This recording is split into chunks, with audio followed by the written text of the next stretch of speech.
À l'appel de la Fédération française des motards en colère, plusieurs centaines de deux-roues motorisés se sont réunis au stade des Costières samedi 13 mars dernier après-midi.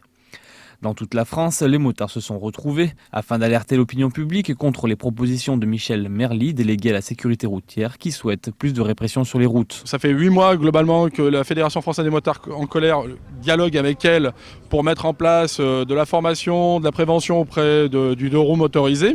Et aujourd'hui, sa réponse, c'est tout bonnement respecter le code, ce qui est une bonne chose sur le fond. Par contre, si les motards arrêtent de faire les remontées de fil, par exemple, comme il est aujourd'hui, avec une tolérance qui est faite, demain, vous allez voir les villes s'engorger d'embouteillages encore plus monstres.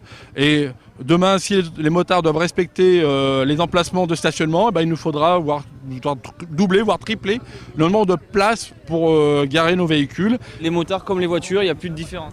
Tout à fait. Et pourtant, on a une spécificité d'être en deux roues. Donc aujourd'hui, ce qui se passe, c'est que la volonté qui nous est demandée, c'est plus simple d'interdire que d'agir aujourd'hui.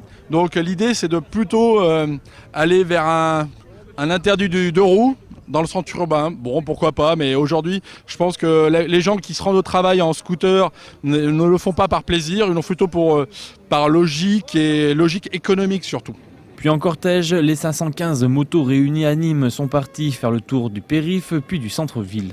Une délégation de moins de 50 cm3 s'était également joint au cortège.